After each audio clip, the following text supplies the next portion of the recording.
Hey, friend. Hey, girl, hey. So we're back here at the beautiful Mark. We are at the Mark Studio 220. We need to actually rename Studio 220 the justUS Podcast Studio, just in honor of us being media moguls in our vibrant online community. Which gets me to our sponsor for the day. Us. Us.com. Here are our new t-shirts, everyone. Bone broth and naps and thoughticians. So excited. Pleasure in bone broth and naps and big age and thoughticians and justUS. It is a sermon, a whole word indeed. So very special. They're on our website. You can buy them as a package or individually. And we're thrilled. They are going fast, so get them when you can. Absolutely. And we've heard that they speak to our community in a real way. A lot of times people say, I'm a Margo or I'm a Tashira, which was almost a shirt design. But we also felt like all of these things, if you were like part of the justUS League of the gang, then you understand all of these kind of words and how they show up in almost a word cloud for every single episode and what it means to us to be a big age. And so we would love it if you would support us, grab some swag, and just be summertime fine. Yeah. And the shirts are super cute. So what are we talking about today? Today we're talking about just that, being summertime fine. And the idea is, for me, this episode topic came up, Margo, because I thought to myself, when we were younger, waiting for the summer was a big deal. Mm-hmm. Like, we just could not wait for the end of the school year. The last day, at my school, at least in elementary school, we had a field day every year. Always. 1994 hula hoop champion right here. And the only athletic award I've ever won, by the way. Then you go matriculate through school, if that is your experience, and you stop celebrating the summer because you just work. And so we want to put an end to that and say, what does it mean for us to be summertime fine? Yeah. So I did something that I haven't done since I was school aged this summer. And that was the last day of my kids' school. We picked them up and took a road trip. Oh, I love it. And took a little trip to the beach on the Cape. Yeah. And it was so amazing because it felt like a celebration of the end of the school year in a way that, just like hanging out at home or going to work the next day would have felt anticlimactic. Exactly. So giving ourselves milestones. And when we say summertime fine, it can be physical, mental, spiritual. We're going to dig into all the ways. Yes. And I think back to was it called Hot Girl Summer? Absolutely. That was summer 2021. What's that, 2021? Yeah. Or summer 2020. No, summer 2020, no one was out. No one was out. It might have been 19. Whenever it was, we was outside. Yeah, I remember that. But wasn't it a response to the pandemic? I just remember being like, am I too old for Hot Girl Summer? Well, I mean, it came from a Meg Thee Stallion song, and she is a full probably decade younger than us, but I still find her to be inspirational. Me too. Yeah. So summertime fine is Hot Girl Summer for those of us at a big age. Because fine could be a whole bunch of things that have nothing to do with being hot, or it could be being hot. I was about to say, and also I feel like Hot Girl Summer may not have been intended for us because we be out here like literally menopausal hot. You know what I mean? So I don't think that's what Meg meant. And I do embrace summertime fine a little bit differently. Mm-hmm. Yeah, which also came from a J. Cole song. And I also don't like to be hot. I love it. And we'll get to that in just a minute. Okay. We just got back from Pittsburgh, which was an amazing time. Yeah. Returning in 2025 with sandwiches. And we started something that I think is going to take off. So we do a dumb shit segment. We're going to keep that at the end of the episode if people want to get into the dumb shit men, women, people say. Yes. But one thing that we want to celebrate is amazing things that we get to do because we're these nasty woke bitches that are like the woke police having sex and transgendering people all over the place. At the same damn time. Yeah. I mean, and giving like us converting our children into furries. Giving us such great credit for all the things that we do. That's amazing. Yeah. So what's an amazing thing you get to do? Because I'm a nasty woke woman. It is So yesterday was Juneteenth at the time of us filming this. Today is June 20th. And I got to hang out on 2 school nights. So I went out on Tuesday night. I went out last night. I danced. I listened to live music. And I just didn't have a care in the world. I didn't have a babysitter to book. I didn't have somebody else's job to go to. I'm slightly hungover as we speak, but that's okay. Really? You don't look it. Thank you. Just being big age, you know how to just, cover those things up, concealer. But I think that there's something about living out loud during this season that the right would have us to suppress, especially as women. Absolutely. What about you? I traveled for work unapologetically today and left while my kids were sleeping. I said goodbye to them and I'm off. Period. This is my job and I'm here and I'm having a great time. And the police of the right would want me to believe that I'm being immoral and a bad mother and not and like ungodly. But I really think bone broth makes me more godly. It does. Closer to the earth. And your life source. And my life source. And my naps. But you also, they would have you believe that you have to take care of home first. Remember when the people told me I needed to step into your feminine. Right? So like they would say you had to have prepared a meal, the lunches, everything had to have been ready so that when Josh woke up this morning, he didn't even have to think about the girls. They could just go off to school or go to summer camp on their own because it's your job solely as the woman to manage the house, even if you were not there. I didn't do any of that. Good for you. Yeah. Yeah. I mean, there's food in the house that I purchased, but they'll be fine. They'll be fine. Yeah, they will be A-okay. Yeah. So we want you all to kind of share with us some of the things that you get to do because you're nasty. I think there is this narrative coming towards those of us who might be on the left, or maybe not even on the left, that unless you are on the right or very conservative in a particularly patriarchal, heteronormative way, that you're miserable. And I just don't think that narrative applies. Oh, absolutely not.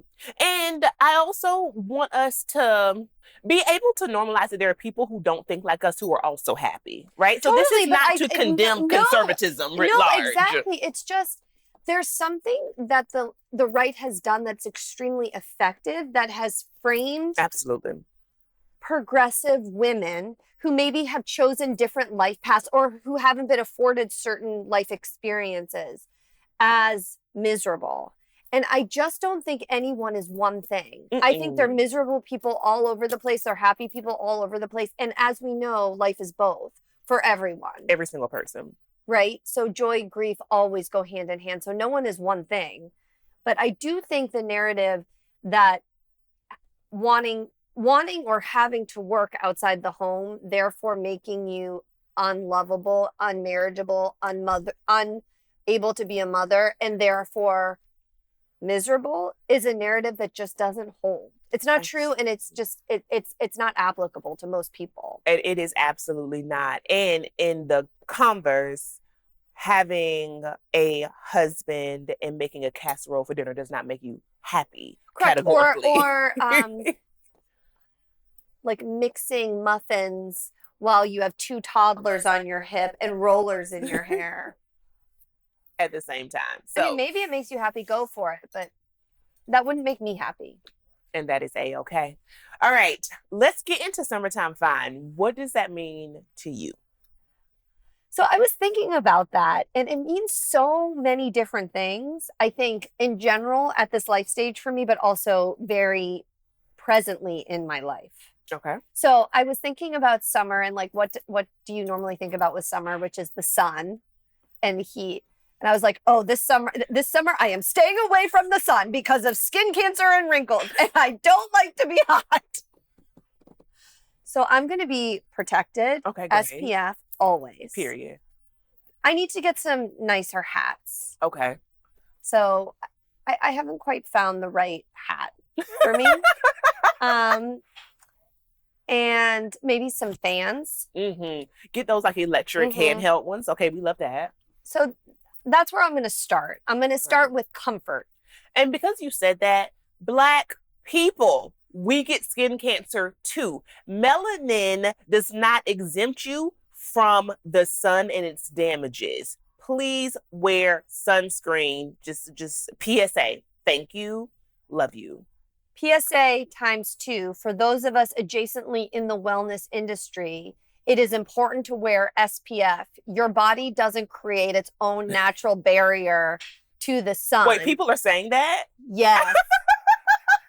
Well, you just got to drink some chlorophyll. No, people are putting beef tallow on their body. Bitch, what is beef tallow?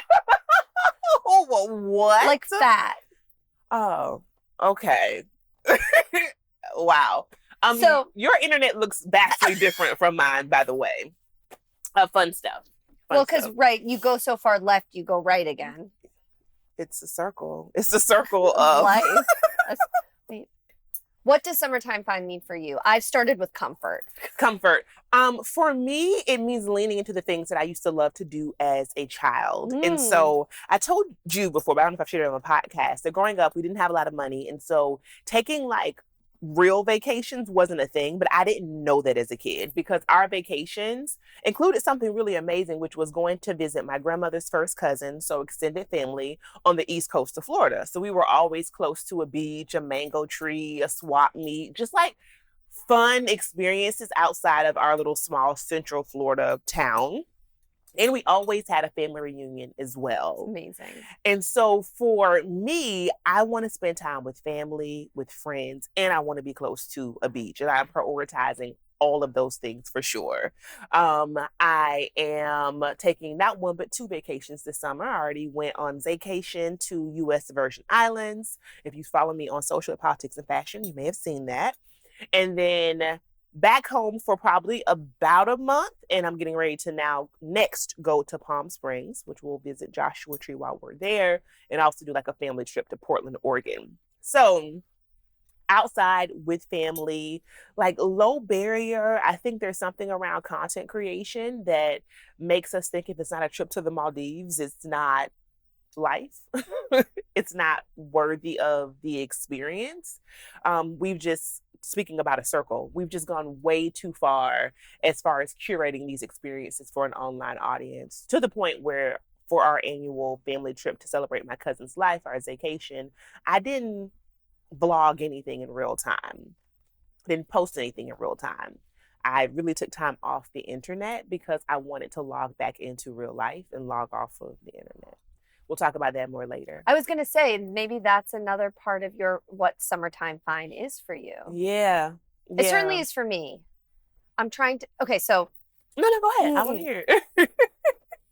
So no, and so taking that time off and experiencing life in real time, once again, is something that's really important to me. So that's my first pillar of summertime fineness. I love this for you. Thank you. Okay, so my next pillar is more personal. I haven't been feeling that well again. And they can't really figure. So for those who don't know, but if you follow the podcast, you know, I had not a hysterectomy, but I had an oophorectomy in October of 23, which means my ovaries were removed preventatively because I'm at very high risk for ovarian cancer, which means I overnight went into surgical menopause. And they just can't figure out my HRTs, which are the hormone replacements. Simultaneously, I got really, really anemic. I'm low vitamin D. Anyway, I have been kind of in this weird, and then I hurt my back. Anyway, it doesn't matter. It's been kind of like a kind of up and down physical journey over the last couple of months, and I can't quite figure it out. And I'm just so tired. Yeah. And it feels really frustrating because I'm trying to be well and I know I'm going to be well. So my summertime fine is kind of getting to the bottom of why I'm so exhausted. And by August, but really September, when there's a lot of exciting things. Well, there's a lot of exciting things coming down the pike for all of us, but I have a lot of stuff that's going to start happening in September that I can't wait to share with everyone, that I have the energy to do it and be present. Yeah, for sure. I took 2 naps. I mean, okay, so everyone knows that I nap on Saturdays. That's like has nothing to do with anemia, people. That is like something I have done for the last 8 years. But I took 2 naps My gosh. and slept 10 hours. And you were so tired. And I was still tired. That's not normal. No. That's no, not. No. I mean, that's and for those of you who are going to say, fine, say whatever you want. I don't really care that you're depressed or this. I have a lot of support in that category. I do not feel depressed. I really feel like this is physiological. And so I think it's just another example of us being our own best advocates because no one has really been helping me. And you know your body best. And I like this idea of like setting a goal, knowing that you can feel better and then setting a goal around it. And not making it too immediate. Like, I know this is not going to be an overnight thing. And I know that any habit. So I just started liquid iron. So for those of you who've had to take iron supplementation, you can take capsules, you can take liquid, or you can get an infusion. Yeah. I think you've had I've had to get infusions. Yes. So and it's really painful, right? I don't remember it being painful, but there are a lot of like side effects of infusing that much iron in your body. Yeah. One of them constipation, Yeah, which I was going to ask you about. Yeah. So I really don't want to have an iron infusion. So I went on liquid iron last week and like hopefully I'll start feeling better, but I know none of this is overnight. So Yeah. I'm trying to give myself grace and patience. Like today I feel much better than I did yesterday. Is that because I'm better supplemented or is it because I'm excited? Who knows? But like I'm going with it. Good for you. Okay, what about you? So I'll jump into the wellness category as well, which is I'm really focused on getting into and being mindful about my positive daily habits and my routine. Because what I have noticed, and I noticed this earlier this year, which is why I set the goal of not traveling more than twice a month. Haven't done a great job of that. I was going to say, like, aren't we on trip 3 for June and it's not even the last week of June? But this month I knew was going to be a heavy travel month. So I went into it with some intention. Before I was just like, sure, I have one day free. Let me fly to that place. Now I'm doing it much more mindfully. But what I realized is that the reason that travel is so hard is not because I can't show up and have fun and have a great time or be present for work, whatever it is because it kicks me off my square, something terrible. So then my sleep habits get messed up. My healthy eating gets messed up. I'm not as apt to want to work out or to walk and get my steps in when I'm traveling. And so while not well hydrated. So while I'm home, I have to be intentional about my positive habits. And so I've been taking really, really long walks on Sundays. I have been moving my body every single day, riding my Peloton more, but more intentionally just going for a walk morning, afternoon, or both sometimes. Monitoring everything with my Apple Watch and drinking more water. I got a Crystal Springs water machine. Spring water. Quality water. And I felt so grown. I was like, fuck a law degree. Fuck a mortgage. I don't care about any of those things. The fact that I have a water delivery service now is elite. Wait, I need to say something. Yours is water delivery. What are the things that make you feel adult? I think this is such a funny conversation. Oh, for sure. The water delivery. Oh, absolutely. You got me an electric tea kettle for my birthday. Adult, elite. Okay. Do you want to know what for me? For you. Filling my car up with gas. Period. Just because you can. Just because I can.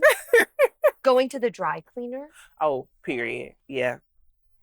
Dropping things off and actually remembering to pick them up.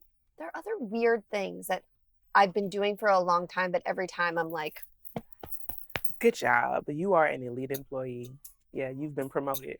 That's It's not paying my mortgage. I mean, that is adult, but I don't know. It's weird things like that. Like having water delivery for me feels well, you know why? Too. I think because what we're describing is like a level of self-care and again intentionality that we don't have to give ourselves. We don't have to privilege those things in our lives. And so when we do them on a consistent basis, no. Or maybe we didn't grow up with them. Or we didn't grow up with them. Or there was no model, but it's important to us and we prioritize it. Mm-hmm. So that is something that I'm definitely into this summer is healthy habits. I love this. Yeah. And it's a great time to just be outside too. It is a great time.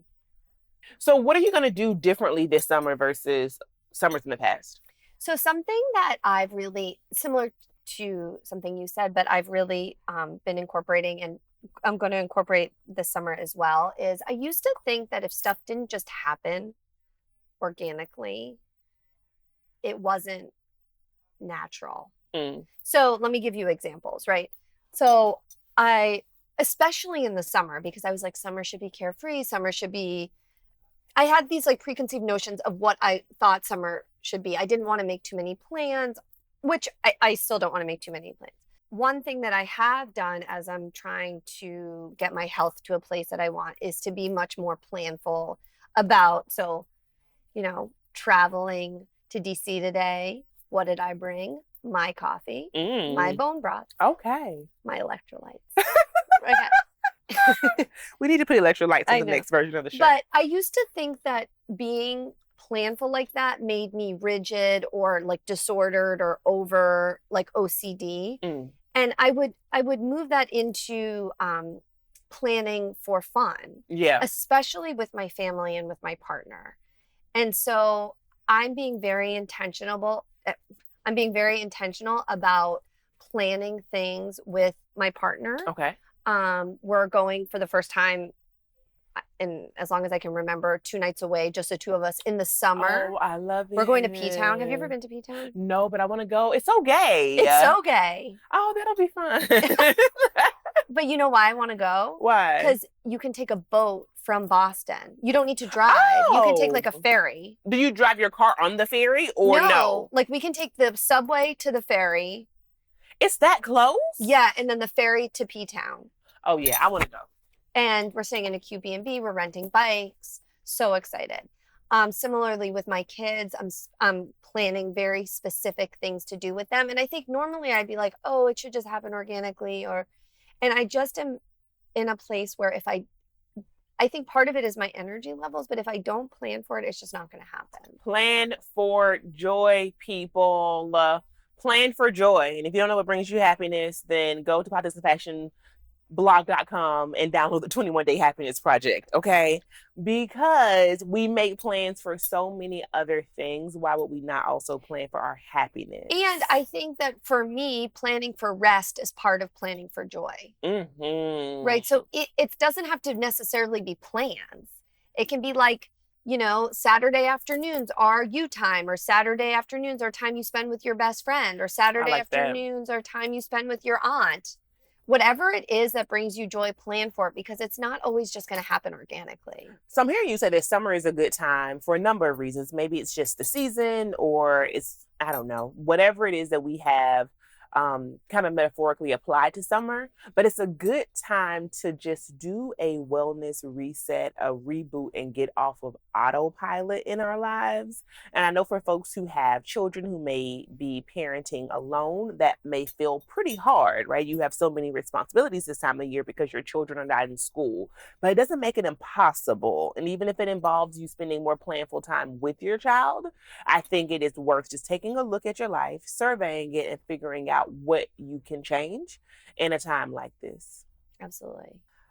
For me, one of the things that I want to change this summer versus last summer is taking my time out for granted. So I remember last summer I looked up, and because I had been traveling so much, I was like, it's so much fun stuff happening in DC, and I haven't done anything here. I've just either been traveling, or when I'm home, I've been too tired to leave my house, or I've been working nonstop. And I want to change that. And so I have subscribed to a couple of Substacks, and there's one that I really, really like. Her name is Talia, and she has this amazing Substack where she literally surveys IG, I guess her own knowledge newsletters that she's a part of, as well as TikTok. And she gives you a list at the beginning of the month, and she refreshes it throughout the month of every single event that is happening. Free, non-alcohol involved, non-family, adults only. It's like your own personal event guide. And that's amazing. It is so amazing. I don't know why she does not charge for it, because I was like, I would pay you for this, Talia. I also think that especially now because we both work from home, but because there's not the organic integration into city life, like walking to the subway, going to work, going out to lunch with colleagues from work. You don't see signs for stuff the same way. Exactly. That's so true. Hear about it or like walk upon it. Yes, that is so true. So we're living such isolated lives. This is so true. And I feel like this often because of what I do, but many people work from home these days. But I mean, I work from home and I don't have any colleagues outside of you. So for me, yes, I definitely have to make an intention to be outside and to have a good time and to socialize and to plan for that, going back to your point. But anything else you want to do differently this summer? One thing I definitely want to do differently, and part of it is practical, but part of it is a mindset. And I think a lot of us can relate to this, particularly if you have small children, is that summers can be really hectic in the sense that, to your point, like you're off your schedule, right? Even if you have camps, camp times change. They're not the same as school. Some are half day, some are full day. If you are so lucky to be able to send your kids to camp. And then if your kids are home, then you're totally off your normal schedule. Or you might have different childcare per day if you're using family or friends for childcare or vice versa. Yeah. And so it's really easy for me to get into this like chaos state where I'm like, I don't know what day it is. I don't know what's going on. I don't have any time for work. Like, and I'm wanting to be really intentional of time blocking. I like that. I also have a little bit older kids right now. So my kids, for the most part, can be self-contained for a period of a few hours, even if I don't have childcare. So I know that's a privilege. Yeah. But I want to block my time so that I'm not constantly feeling pulled in a million directions. That, you know, Monday's our podcast day. I'm going to be doing podcast stuff on Monday. I'm going to be doing consulting stuff on Tuesday. And I'm going to be doing my class on Wednesday or whatever it is. Yes. And really trying to stick to it. And I haven't ever done that before. Yeah, no, it's so important. And it's taken me a long time to get to that. I was talking to my friend Jade, who's a creator, about this when I was in LA. And she was like, how do you manage your schedule? And I said, the best thing I have done for myself, and this came from advice from other creators, was to time block. And I think the more rigid we are about it, the more productive and happier we are and less burnt out and overwhelmed we can feel. And to your point, I mean, you got us 2 weeks ago on a very organized podcast schedule. And producer Roger and I were already commenting that we already feel so much less stressed. Yeah, I just feel like, okay, this is a planner and productivity nerd coming out of me, self-diagnosed, but we make stuff so hard sometimes when all it really takes is a plan. It doesn't mean that the plan can't be malleable and we can't save space for things to be organic, but we got to start with a map, right? We don't get in the car and just start driving and have no idea where we're going. So we could take detours along the way. Oh, traffic is getting heavy. Let me get off on this exit. But we have to at least know where we're headed and how to get there. And to your point about that, I think there's something we can fall into as solopreneurs or when you work for yourself or you don't have a 9 to 5, where because there's no framework that someone's putting on you, you're like, exactly. But it doesn't have to be that way.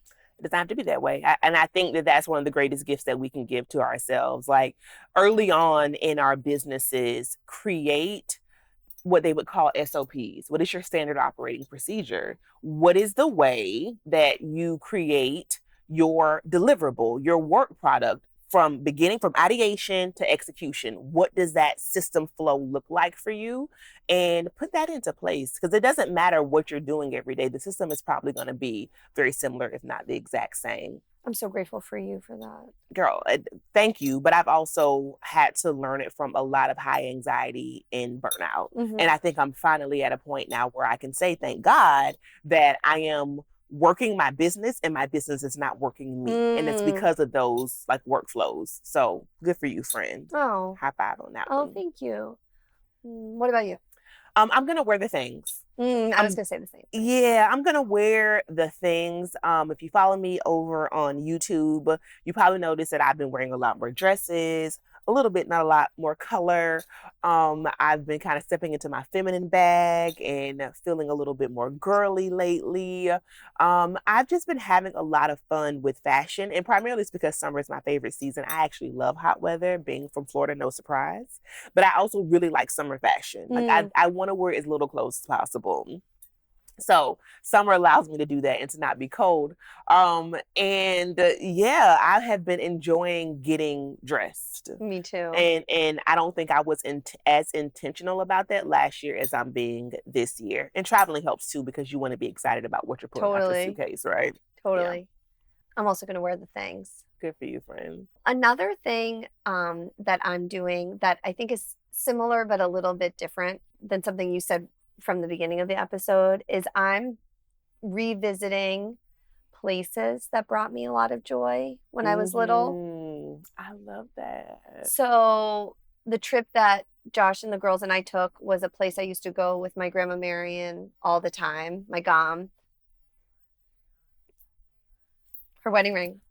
And at the end of the summer, I'm going to see friends of mine who I met when I was studying abroad in high school. Ooh. So we're going to Spain, and we're going to spend some time with my friends Marta and Anna, who family has like a longtime family home in northern Spain. Oh my God. And I have never been, and her dad has passed. And so we're going to visit her mom, who I haven't seen since high school. What's northern Spain? Like what city? Like, no, I don't actually know. It's actually not northern Spain. It's north of Madrid. Oh, north of Madrid, you're saying. Okay. Yeah. Nice. Yeah. And just kind of, that was a really joyful part of my, or very joyful, informative part of my life that I haven't revisited.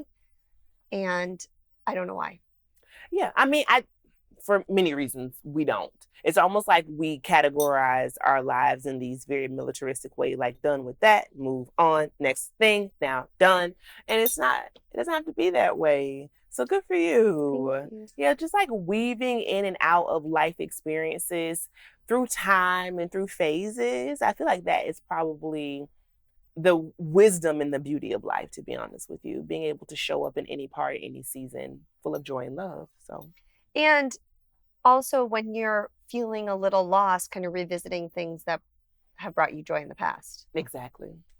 I love it. You guys, let us know down below what you are doing for summer to be summertime fine. What are your habits? What are your travel plans?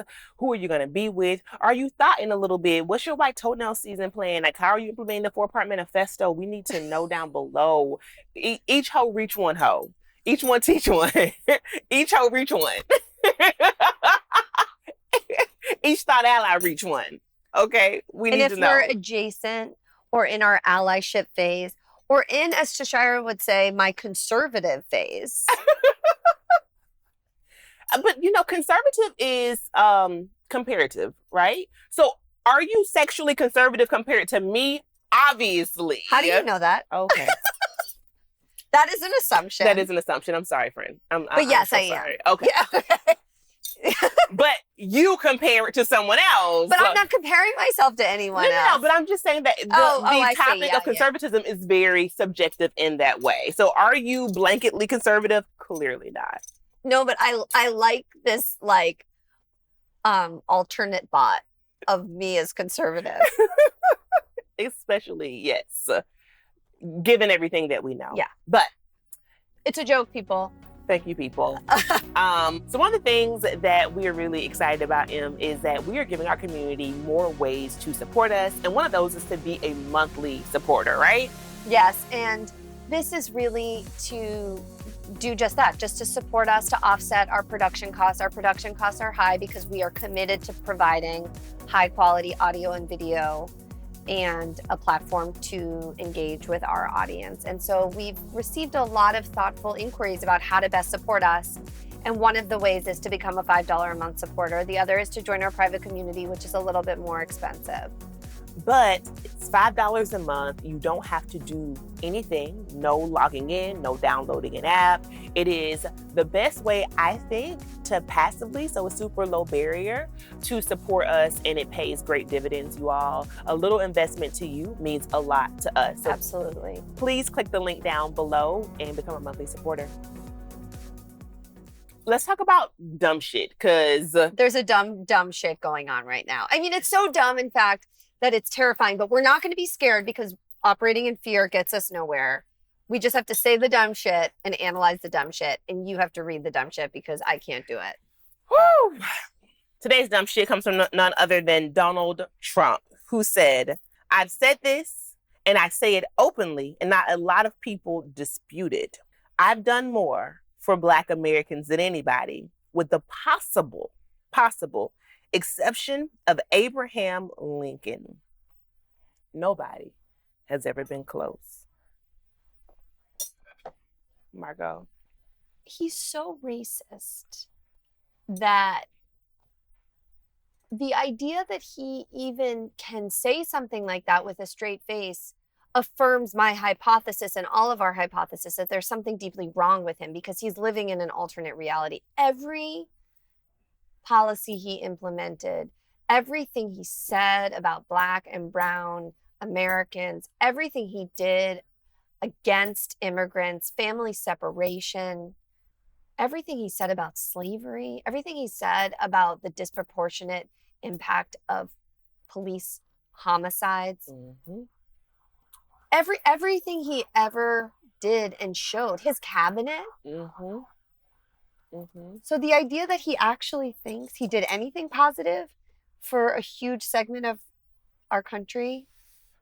So it's so interesting, Em, because my first thought was, what is he talking about? What has he done? And then I remembered that his constituency, his base, they don't care. No. They don't need a factual base to support anything that he says. Right. And diversity isn't a core tenet of the platform, right? So the fact that there are mostly cis hetero white people at rallies isn't a turnoff. No. And let me just say, so Joy-Ann Reid, I think this week or last, had a segment where she was exploring all of the Black conservatives, specifically faith leaders, preachers, who are courting Donald Trump openly, inviting him. I think he was at a church in Detroit, for example, and one of them was like, well, you know, Obama never came to the hood and Biden never came to the hood, but you've been to the hood. And he's just sitting up there like, shaking his head. And it's just like, what is this performance? This is not real. This man cares nothing about anyone in this room. He cares about money, cares about power and his proximity to that. And a little podunk church leader gives him none of that outside of him needing to have some presence in the Black community, right? But also, what I found interesting about Joy-Ann Reid's analysis is that one of the people, Black folks that support him, is another convicted felon, Kwame Kilpatrick. And just the way, formerly a mayor of Detroit, who I think was in prison not once but twice for many things. But what I find so interesting is that he will use these kind of talking points to really go into Black spaces and find a way to rile up some support. And it's like the cognitive dissonance and the internalized racism and oppression we must be facing to really allow for this man to come into any faith institution, but definitely the Black church is wild to me. It is so wild. How often we do things that are against our own political interests.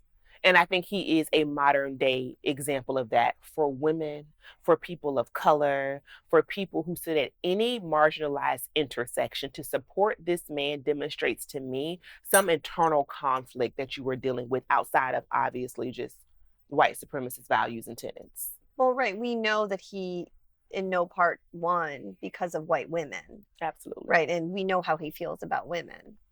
So I think, you know, but also, like, what is this thing about hearkening back to Abraham Lincoln? Girl, don't get me started on that shit. Because also, like, because people don't know. Not only was he wrong about what he's done for Black people, but he also, to use the example of Abraham Lincoln, was also even more ridiculous, because we have this love affair with Lincoln as if he was this benevolent white man who just loved Black people so much that he just wanted to free enslaved people. And okay, was the ending of slavery one of the core tenets for why the Civil War started? Yeah, but it was not the only reason why. And while he may have been on record saying that he thought that slavery was morally wrong, he definitely was not a proponent of racial justice whatsoever. And there are many historians that will tell us that the real primary root of the Civil War was states versus federal rights, and the North wanting to have a more stringent federal government, but also the idea of industrialization and this country being at the cusp of the Industrial Revolution, and the South holding on to this agricultural economy was getting in the way of that. And so there were a myriad of things that were at play in this benevolence of Abraham Lincoln, of like being an abolitionist. Is just lore that we're told in the 5th grade and we never get rid of in the society. It's a lie. So there's this other thing that we as a society, left, right, middle, do. And I don't know if it's different now than it was before, but it feels so prevalent. And that's hold individual people up Yes. as an example of goodness or badness, and in a way that people can like easily wrap their head around. So they don't even need to investigate what Abraham Lincoln did. It's like, oh, Abraham Lincoln was a good guy and Trump says he's a good guy and he did good things for Black people, then yeah. But here's another thing that's so wild to me. If Trump were in a different political party and said something even like an iota as offensive, he would be canceled. Like if Biden said, I've done more for Black people than Abraham Lincoln. Right? It's so ridiculous. It's so funny because it is if so... AOC said that. And arguably she has. Right. As a lawmaker. Right. Or Ayanna Pressley, or people who are like, if anyone on the left to the center of the left said anything even adjacent to this, they would be canceled. So why?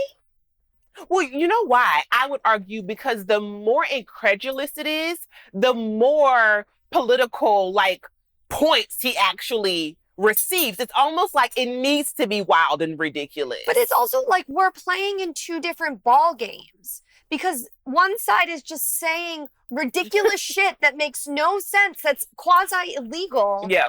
And then people feel muzzled. I don't know what, I mean, we have to just dig into what is the alternative. I think part of it is narrative shifting, and I know we're having our little like grain of sand on the scale of justice attempting to do that. But there's also something else that's just around how the political apparatus is playing out right now that the left and progressives are markedly failing at.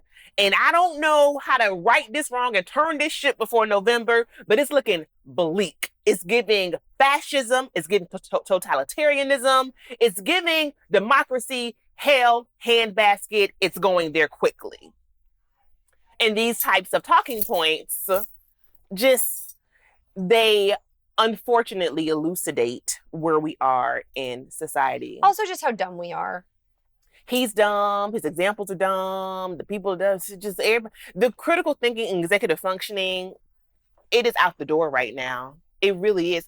But then again, maybe it's not, because I don't believe that Donald Trump in himself is the most powerful player, right? There are kingmakers behind him that we know. And I think that there are people who are much more intelligent and astute than him, who see him as a very convenient pawn to get moneyed interests in the White House, throughout public systems, right? To push back any gains that we've made as a movement on the left. So they know what they're doing. And I think part of this ridiculous figure that is Donald Trump actually just plays into the powerful elite, which is sad to say, but that's where we are right now. So that is the dumb shit for today. Anything else? I'm just gonna go cry. But one thing that does bring me joy is bone broth, friend, and learning from you. Oh, about the importance of taking good care of your gut. myself, and it starts in the gut. Everything starts in the gut. And so we want to encourage you all that despite all of the bullshit that is happening in the world, to definitely pour into yourself this summer. You deserve, we deserve, and we hope to see you all soon. Make sure you are subscribed to our channel. Give this video a thumbs up if you are watching it. Leave us a review on Apple. I read an amazing review the other day. Thank you so much for leaving reviews on Apple and on Spotify. We really appreciate it. And we will see you guys next time. Thanks for listening to justUS. We hope you enjoyed this episode. If you'd like to learn more about our podcast, be sure to check us out on our website at justuspodcast.com. You can also reach out to us there if you want to be featured on the show, or if you have a business or a product that you think would be a good fit for our audience. Thanks again for listening.